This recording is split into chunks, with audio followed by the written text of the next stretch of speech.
ભાવમાં મોટો ભડકો થયો છે। સિંગતેલના ભાવમાં 1-2 નહીં પણ સીધા 50 રૂપિયાનો વધારો ઝીંકાયો છે।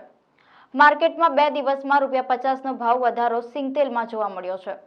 સિંગતેલના ગયા વર્ષના ભાવ પ્રતિ ડબ્બાના ભાવ 30 રૂપિયાના વધારા સાથે 3050 થી 3100 થયો હતો, પરંતુ ત્યારબાદ ભાવ ઓછો થયો હતો અને હવે 2024માં ફરી 50 રૂપિયાનો વધારો થતા ડબ્બાનો ભાવ 2600 થી 2650નો થયો છે। સિંગતેલના પ્રતિ વર્ષ આ વર્ષમાં પહેલીવાર તેલના ભાવમાં વધારો ઝીંકાયો છે।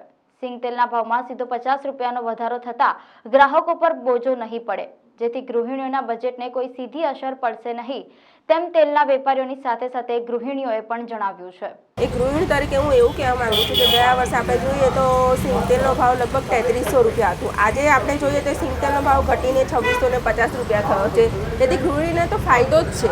આમ જોવા જઈએ તો 50 રૂપિયાની આસપાસ જો વધઘટ થાય તો ગૃહિણીને કોઈ ફેર પડે એવું છે નહીં, સારું જ છે એ લોકો। એ ઘણા સમય પછી સિંગતેલનો ગયા વર્ષે ભાવ જે 3100 થી 3350ની વચ્ચે હતો એ ઘટતા આ વખતે મગફળી બી સારી છે, સિઝન બી સારી ગઈ છે, એ અત્યારે ઘટીને 2600 થયો હતો। એમાં ન જીવો વધારો ફક્ત ડબ્બે 50 રૂપિયાનો, એટલે 1 કિલોએ 2.5-3 રૂપિયાનો જ વધારો થયો છે। પરંતુ જોવા જઈએ તો ગુજરાતમાં સિંગતેલનો વપરાશ જે પહેલાં થતો હતો વર્ષો પહેલાં, એની સામે અત્યારે માંડ 5-10% જ રહ્યો છે। એની સામે જે અલ્ટરનેટિવ બીજા તેલો છે, જેમ કે કપાસિયા તેલ છે, સૂર્યમુખી તેલ છે, સોયાબીન તેલ છે અને ફરસાણ વગેરેમાં કે હોટલોમાં લારીઓમાં તો પામોલીન તેલ ચાલે છે, જેના ખૂબ જ નીચા ભાવ છે। હાલમાં પામોલીનના 1400નો ભાવ ચાલે છે। કપાસિયા તેલ નવા ડબ્બા 15 કિલોમાં 1600 થી 1650ના ભાવ છે, જે ગયા વર્ષે 2400 થી 2600ની વચ્ચે હતા।